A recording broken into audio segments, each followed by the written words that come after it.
Okay, hi, my name is Coach Rassel. I'm the head strength and conditioning coach here at Weber International University. I want to welcome you guys and wrap up this conference, Strength and Conditioning Clinic 2015. This is something we've been doing for a few years now, so thank you for being here.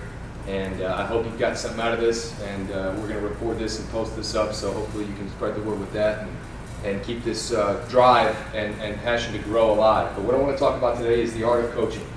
It's a topic that really digs deeper into who you are as a coach and why you coach, and assessing yourself more than the X's and O's of training, but the why and the how behind training. All right, before I get too deep into things, I always like to start with thanking some people. I want to thank my mentors, people that have mentored me in the past and that currently mentor me still now, that people I've worked for in different organizations, people that I'm working with now from other organizations as well. But equally as important, my current and former interns and assistants, people that have worked for me, have done a great job pushing me and helping me become a better coach and develop as a coach. I think that surrounding yourself with people that are hungry to grow and to improve and to change it can do wonders for you, and I think that has helped me with more than anything else, making me stay on my toes.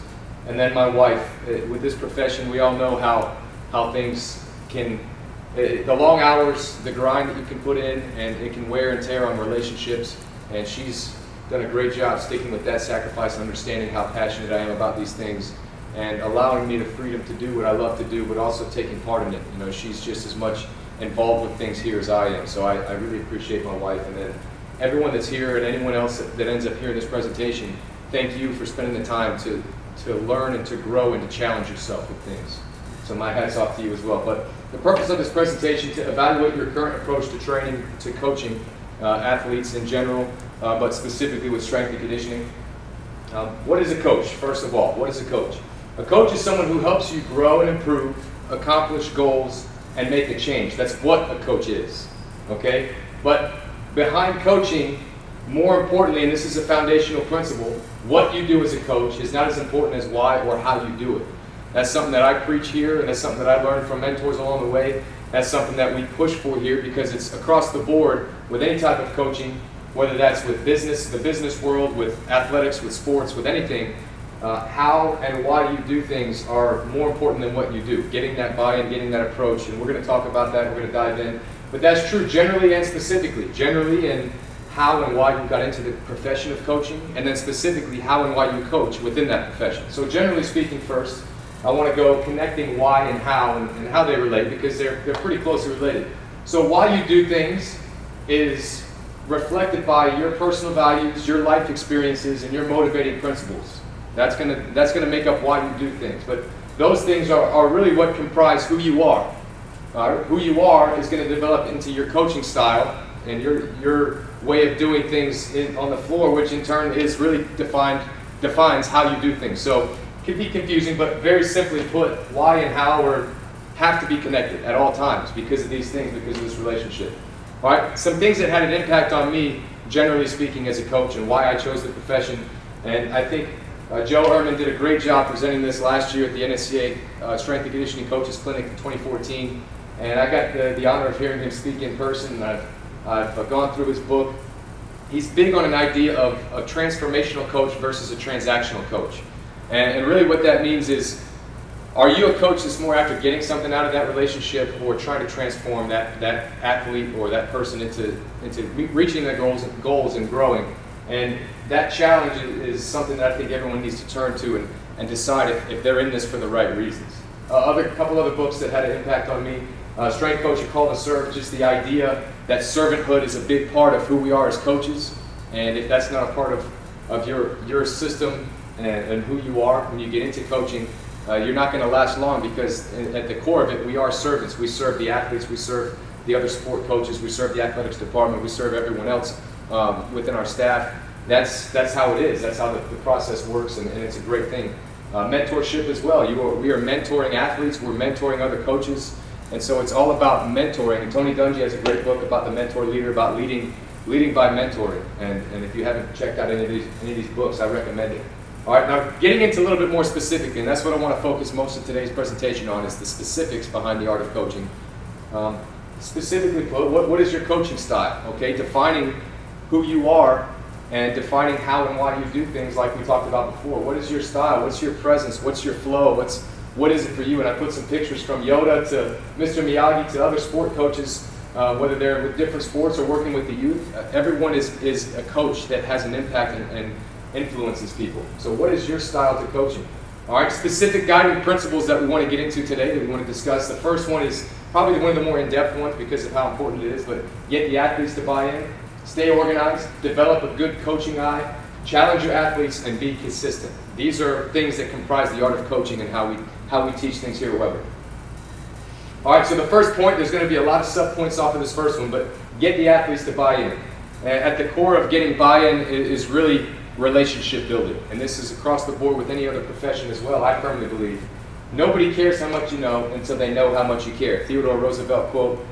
You can't get much further away from that as far as starting that buy-in position. You have to get to know them, your athletes. They have to get to know you a little bit. You have to establish that relationship there, okay? And it closely ties to this next point here with John Maxwell, somebody that I've learned a lot of stuff from with leadership. He has a book out called The 5 Levels of Leadership.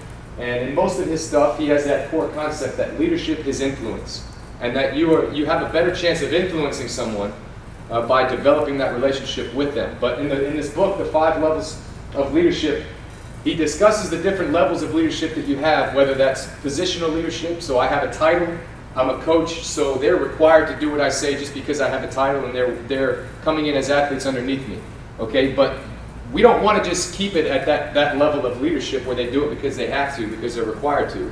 You want to dive deeper and develop that relationship with those student athletes and find a way to get them to the point where they're doing it because they want to do it. They're following you because they know the drive and how much it's going to benefit them, because they respect you and respect that relationship, and they know how much you care, like the quote was on the previous slide.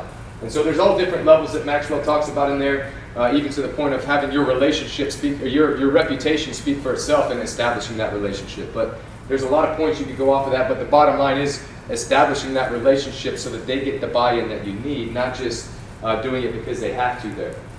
Okay, another point on getting buy-in, the golden rule versus the platinum rule. And I actually learned about this in premarital counseling, and they gave an example. So just defining it real quick, the golden rule, treat others the way that you want to be treated. Treat others how you would want to be treated. Okay, the platinum rule, treat others the way that they would want to be treated. So the difference there, just giving you a scenario, husband and wife, let's say the wife is sick, and using the golden rule in this example, the wife is sick, and so the husband is like, okay, I'm going to treat her how I would want to be treated. Okay, treat others how you want to be treated. If my wife is sick, if I were sick, I'd want to be left alone. So the husband leaves her alone in the bedroom, gives her space, and just lets her kind of sweat it out and get it out of her system, because that's what he would want to do. Meanwhile, she's getting upset about it because he's not paying her any attention. She thinks he doesn't care that she's sick and even checking on her. Okay, flip-flop that around. If the husband's sick and the wife is using the golden rule, she's going to pamper him, bring him some magazines to read, make sure he's got everything he needs, and wait on him hand and foot. Meanwhile, the husband may just want his own space. Just, you know, let me be. So that's an example of having to make a choice. Which rule should you use, the golden rule or the platinum rule? When you're using the platinum rule, you're going to look at something where, okay, let's take a peek at things with, if you use that same example, if the wife uses the platinum rule, she's going to say, okay, what is the husband, what does he want to be done? How does he want to be treated? And I think with our athletes, we have to get down to that approach. We have to look at, okay, how do they want to be treated? Get into their head, find out their background, get to know them. You know, we have athletes at this school, and I'm sure it's across the country, from every different background.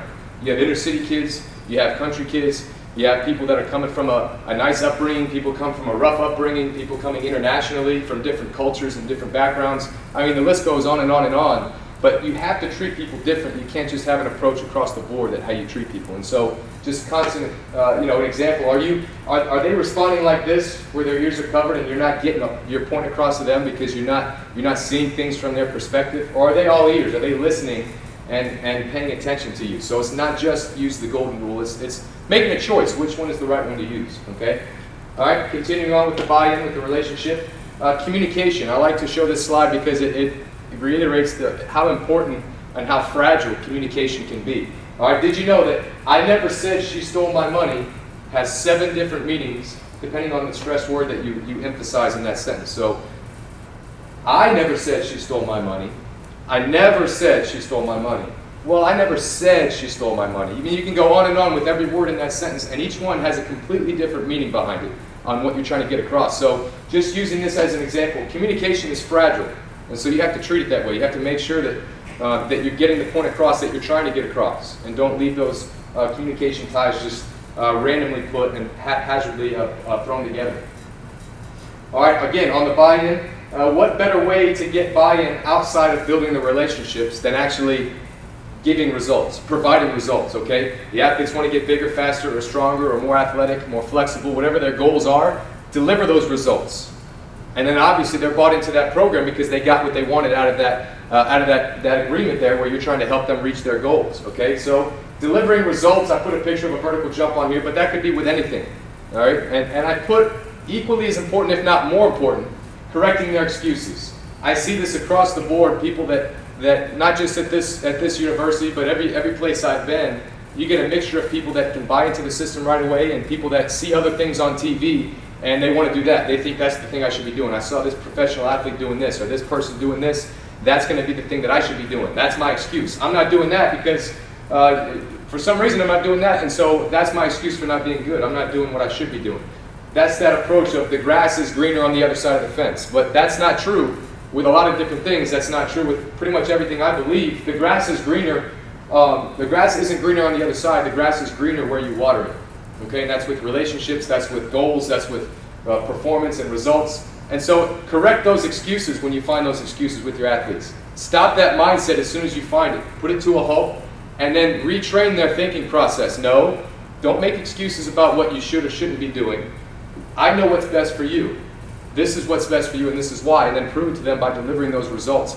Correct those excuses that they shouldn't be focusing on what they're not doing right now. They should focus on what they can do. And if they put their whole heart into what they can do, they're going to get the results that they want to get. Okay?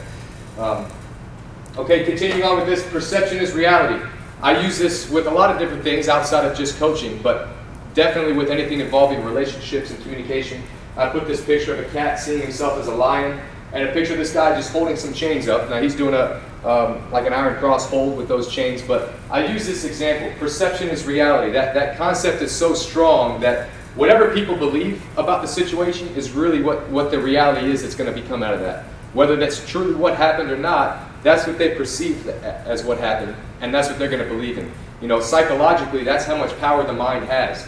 If I convince somebody that shaking chains for 30 minutes a day, 3 days a week, is going to help them become a better athlete, if they believe it 100% and buy into it 100%, is it the best thing that's going to help them physically and training, you know, performance-wise? Probably not. All right, but if it helps them that much psychologically by the concept of perception being reality, if they perceive it and cling to it and buy into that so much, it can help them. It can help them win. It can help them bond as a team just by buying into something that may have nothing to do with, you know, with what they're actually doing and what goal they want to get. Now with coaches, we want to use our education to our advantage and get them to buy into things that is going to help them. All right, how much more powerful is that if you get that buy-in and you get that 100% effort and approach on things that will make a difference performance-wise, that will help with the X's and O's side of things. All right, if you match both of those things up, then the results are really dangerous. Okay? Continuing that on being passionate and energetic. I love these two quotes. One from John Bon Jovi. Nothing is as important as passion. No matter what you want to do with your life, be passionate. Be passionate. Have that drive within you. And then Coach K, I'm looking for players who make their teammates better. You do that with enthusiasm and with passion. You have to be passionate about what you're doing as a coach if you want to get buy-in. If you're not passionate about your program, if you're not passionate about helping them get better, you can't expect them to be passionate about trying to get better. You can't expect them to be passionate about what you put together and the effort you put in. They're going to match that passion. All right, now this kind of closely ties into this next slide with enthusiasm and energy as well, but I learned a lot of stuff from Coach Mickey Marotti when he was at UF. Being in Florida, I was able to travel up there a lot and talk shop with him and get a chance to watch him in action and listen to him speak several times. But him and Urban Meyer have a system that they have, and it really builds from its core with passion and energy. High energy type of approach. And there's not just them, there's a lot of coaches out there that have this as their belief.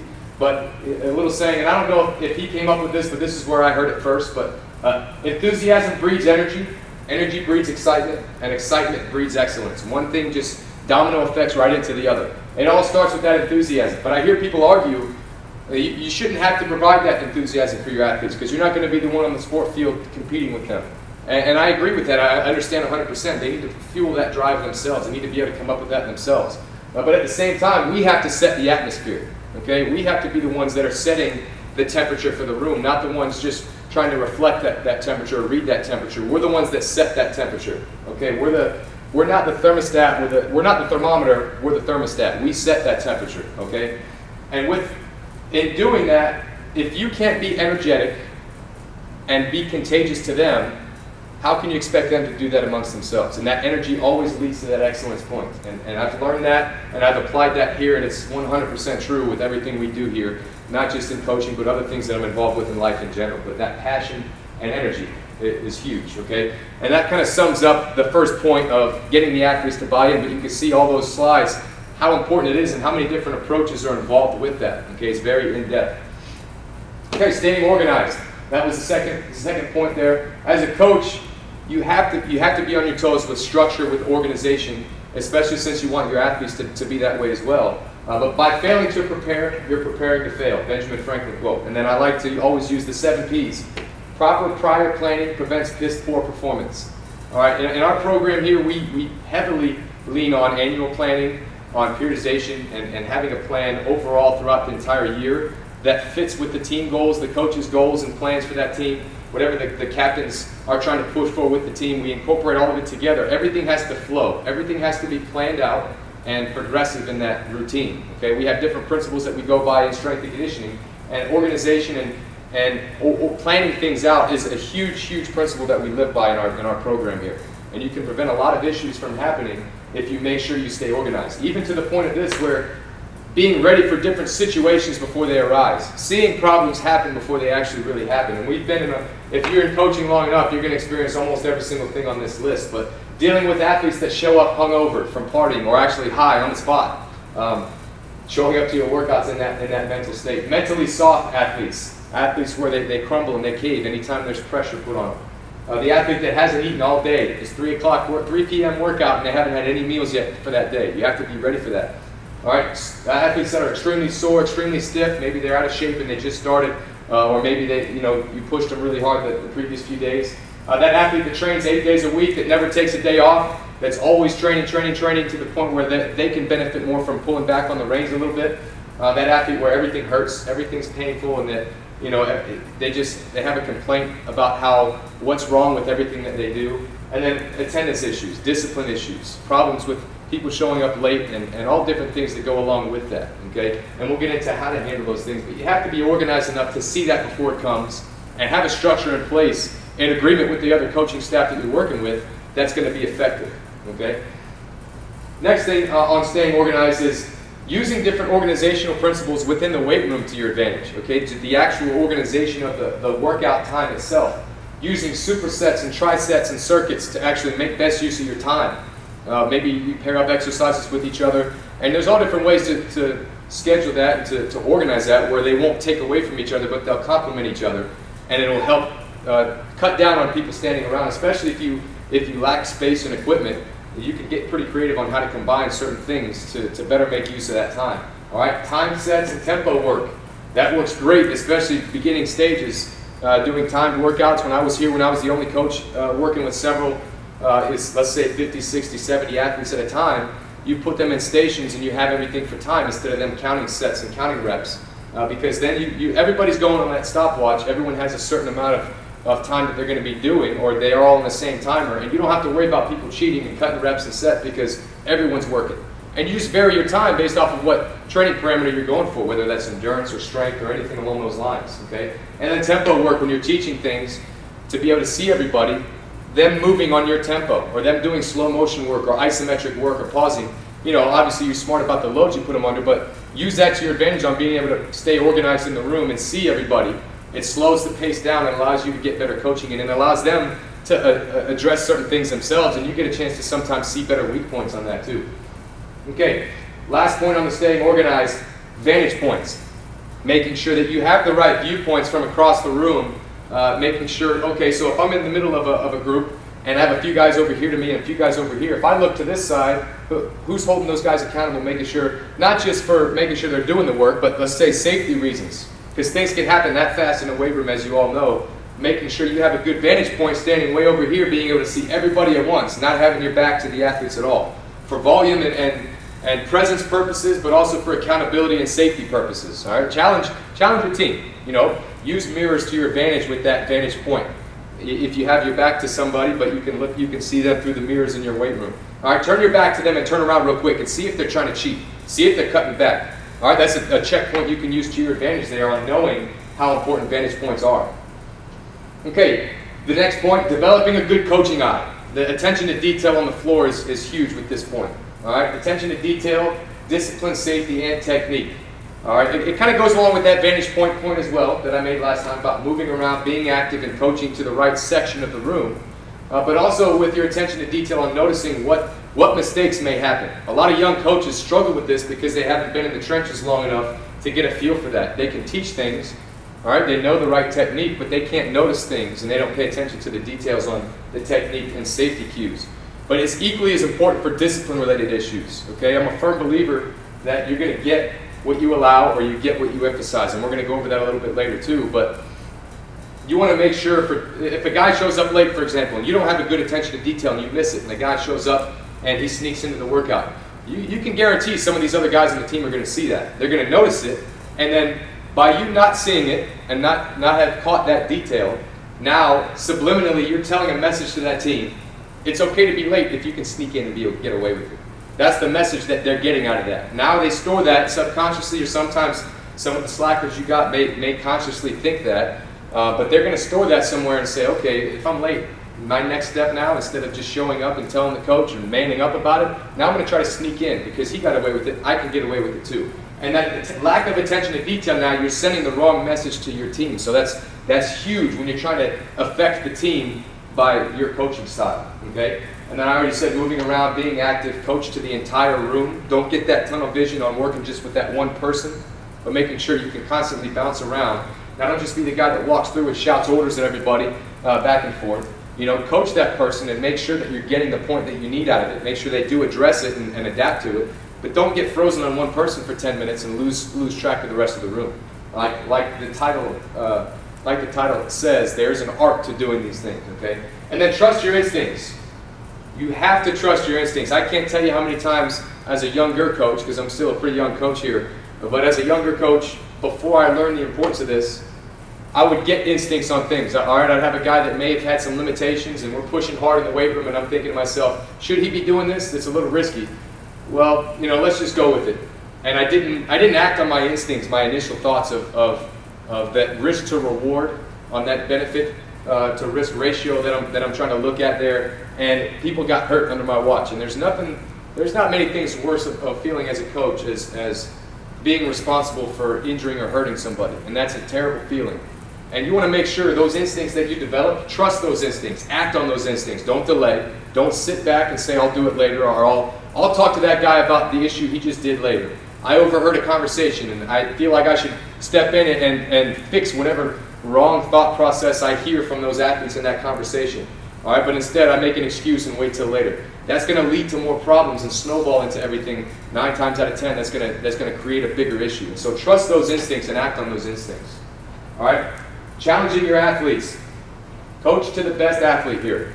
Coach to the best athlete. You don't want to just sit there and focus on that 20% that's the problem percent. You know, that 80% that are the people doing the things right, but that 20% that are not necessarily doing the things right, they're the ones that frustrate you because they're the discipline-related issues. Those are the guys that don't care enough. All right, don't focus on the bottom percentage. Focus on your leaders. Focus on the guys that want to be there, and coach to them, and hold your standards up to them, and make sure everybody else is coming up to your standards with that. Don't just coach to those athletes that are at the bottom that don't care and worry so much about getting them on board. Spend time with them as well, but put it in terms of having your standards way up here. Okay? Knowledgeable cues and motivational cues. I'm a firm believer that we should use both. I hear some coaches say, well, you shouldn't be that guy like in Gold's Gym where you're just yelling, all you, get it up, go, push, push. Now, there's times where you need to use motivational pushes like that, where you're just trying to energize them and fuel them to kind of get that adrenaline pump going. But I think as coaches, we also have to maintain our professional standards and utilize knowledgeable cues as well. Whether that's on a squat, yelling at them to press out and to stay back on their heels and keep their back locked in tight, or whether that's in any other type of exercise where they have to keep their core engaged and they're starting to relax and loosen up and fall apart with technique. Shouting out knowledgeable cues to help them remember to get things back into place, as well as motivational cues. So finding that right balance. All right, and then along the lines of cues, there's a lot of people that talk about internal versus external cues as well. I'm not going to get into that a whole lot in today's presentation, but there's definitely some truth to making sure that you're using external cues more so than necessarily having them use internal cues. So you can look into things on that on your own, but there's a lot of research out there that shows how beneficial using one type of cue over another, of having them focus on something more general, like to get triple extension, just having them jump. All right, instead of telling them internally to think about, okay, move your hips forward, extend your knees, where they're doing things like robotic instead of being nice and fluid with that motion. But I'll just leave it at that, but there's a lot of truth to doing some different cues on that point as well. All right, anchor points and teaching moments. This is huge for us in our program, especially when trying to transfer things from in-season to off-season, and then transferring things from the weight room to on the field. I can't emphasize how important this has been in our program of doing things. I call it anchor points, where I'll just give you an example. In season, let's say in football, our defense struggles playing against a team that has a hurry-up offense. Maybe we're in the game at halftime, and then the second half, they just grind us down and wear us out because we can't match that tempo that they're just picking us apart on. Okay? In the off season, when we're doing conditioning, I'm going to set an anchor point when we're doing our tempo work. I'm going to match that work to rest ratio that they just failed in. I'm going to push them through it in the off season to make them grind through that same tempo. I'm going to put them under that stress. And to make sure that they get the mental edge they need to get out of that, I'm going to remind them of what kind of state they were in when they got beat. This was just as hard. This is just as hard now as what it was last season when you guys got beat up. And you're responding the same way right now that you did. You gave up. You let them grind you down. What's going to change? How are you going to grow from that? What's going to make you better the next time? You've got to push through it right now, because it's the same thing you're up against. Okay, just using that as an example, getting that point across, connecting what happened before to what they're doing now, and then setting that anchor point and utilizing it down the road. Okay, let's say we play that team again the next season. When we're going into battle in that game, I'm going to remind them of how hard they pushed. You put in the work. You put in the sacrifice. You beat them because you worked hard enough to do that every day in the off season. Okay, putting in that connecting point and allowing them to make the mental connection there of the off-season training versus the in-season approach they're doing. And then the in-season failures or successes and connecting it into the off-season for motivation and just having that one constant flow. We call those anchor points here, but there's also teaching moments as well on noticing things and addressing it, kind of like trusting your instincts, noticing different trends that you may see with your team and jumping at those and using that as a teaching moment. Be on the lookout for things within the workouts. You should always, as a coach, have a way to rally them on different things that you see either to teach on in that moment, or to motivate them, or to connect them to something down the road. Now, it doesn't always have to come from you either. It can come from other people on the team. Whether you give them a cue or a heads up on that, or whether you see them start to pick up on it. Empower them when you see that. When you see the other teammates be able to hop in on these anchor points and teaching moments, because it's so much more effective when it comes from them, when they learn how to develop that eye and that feel for things as well. Okay, and then, like I've already mentioned, you get what you emphasize or you get what you allow. It's true with a lot of things, with discipline, with what you want to get across, with teaching your team. If you emphasize something and you repeatedly put an emphasis on that every day, day in and day out, you're going to get those results. If you allow certain things to happen, you're going to get those results as well. Prime example with discipline, with what we already mentioned. Somebody showing up late.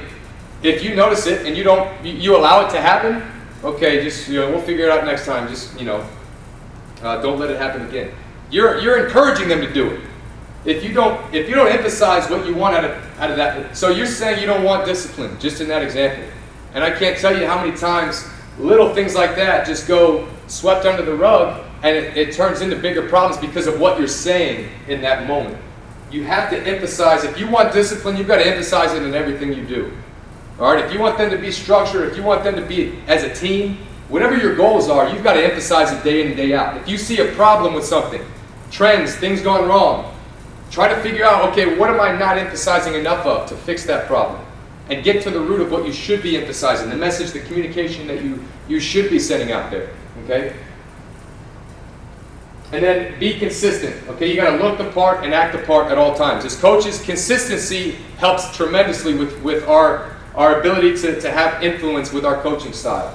Looking and acting the part as coaches, we have to make sure that when the grind sets in, when our hours and our schedule starts to wear us down, we've got to find a way to step aside, whether we got to go in the office and pump ourselves up, but we've got to keep that even keel. We've got to be the ones that, again, set that atmosphere and have that consistency. All right, practice what you preach. You get a lot of buy-in, you get a lot of help as far as athletes into your program by them seeing you work out and train yourself.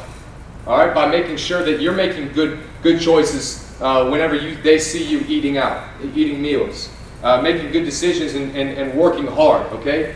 Practicing what you preach. And then the grind and balancing the grind between staying, keeping that even keel and battling against the desire to want to just kind of relax and take a few days off, but also making sure you're taking care of yourself on the other side of that, okay?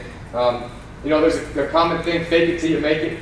And then consistency is far better than rare moments of greatness are two quotes that I hear, fake it till you make it, thrown around a lot, and there's a lot of truth to that. And as coaches, as strength and conditioning coaches, I see across the profession a lot of people that are very proud to be able to put in those long hours, those 60, 70, 80 hours a week.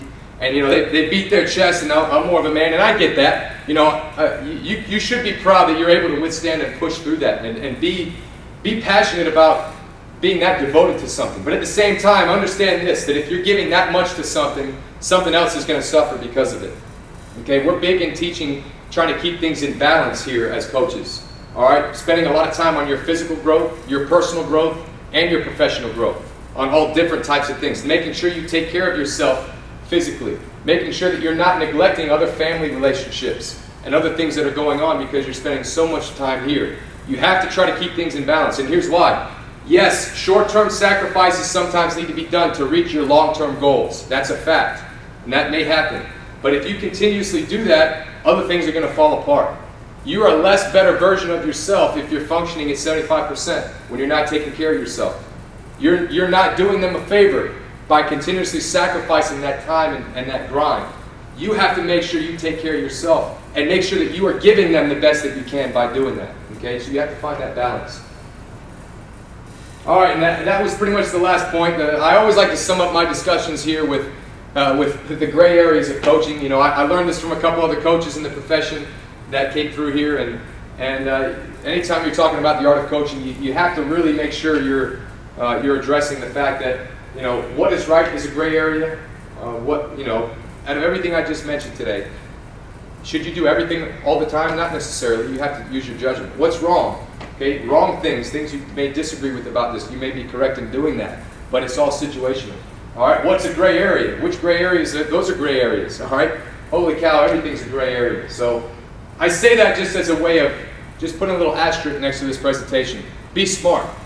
Be smart. All right, know when to use these concepts and when not to use these concepts, but also understand how much weight this holds. Okay, I want to thank a lot of coaches that have come in my life to contribute to this. This has just been me gathering things and putting them in my toolbox, and this is basically my coaching philosophy on where my thought process is at this moment right now. And this will continue to develop and mold. Again, what I want to get through with everything today is challenge yourself. Spend some time writing out your own coaching style, figuring out who you are as a coach. What are your strengths and weaknesses as a coach? And surround yourself with people that have the strong areas where you're weak, and make your staff a better and more effective staff. Are you getting across what you think you're getting across? Are you relating correctly to the athletes? Just take these things and dive deeper into them and assess yourself and address things and try to move forward and grow. If you're a younger coach and you haven't spent a lot of time on this kind of thing, start to develop like I just did. Write out quotes that mean a lot to you. Write out experiences that have things in the past that make up you and who you are. We have different talks with our interns here about just being open about who you are and discovering who you are, and making sure you understand that and knowing that. And when you know that, you're more effective when you move forward. Okay. So think about all these things. They apply to many different parts of your program. I had some people talk about music and how the music you play in the weight room, should that be Should that be for you or for them? Should that be something that you control? And again, looking at the golden rule versus the platinum rule. And we've made some decisions here at Weber with our music to clean things up. We have what we call now a squeaky clean version of music, where we take edited songs that may still have things that are in an edited version. They just have to cut the explicit content. They don't have to cut out stuff about drugs, about murder, about gangs, about objectifying women, about drinking. There's so many different things in songs that are terrible for the message we're trying to send out. And I heard a coach talk about this at this year's coaches clinic, and it really hit me hard on something that I feel like I was already struggling with. And so I really pushed forward into that, and I want to make sure I challenge other coaches to do the same. But you have to find that balance on what your program stands for and what they need to get motivationally out of the music. So making sure you're pushing the tempo, keep the tempo up with whatever the beat and the flow of the music is, but also not allowing that to steer them the wrong way. So another just example of addressing some of the things in your program. But here's the contact information for me. You can look me up on pretty much any social media, but I don't use Facebook for professional reasons. That's my personal account. I have a Twitter for professional reasons, and our staff, we have Twitter, Instagram, Facebook for our Weber Strength staff here at Weber International University. You can look me up on LinkedIn with just searching my name, and look me up on Strength Performance Network. Any of those outlets, you can pretty much find me on there if you're interested in connecting. But here's my cell phone number, my email address as well. Feel free to reach out to me if you saw things that you think you can benefit from, or you want to talk shop more. I love talking shop. If I don't happen to get back to you right away, just stay on me. I'm not trying to ignore anybody. I'm trying to get back to everybody within 48 hours that contacts me. But sometimes it may get lost in the pile, and so just shoot me another email again, and just keep reaching out and be persistent with that. So thank you all for being here. Thank you for your time in this, and if you're watching this on video, I appreciate you taking the time to do this. Share it, get it out, and spread the word on how important it is to be a better coach. Thank you.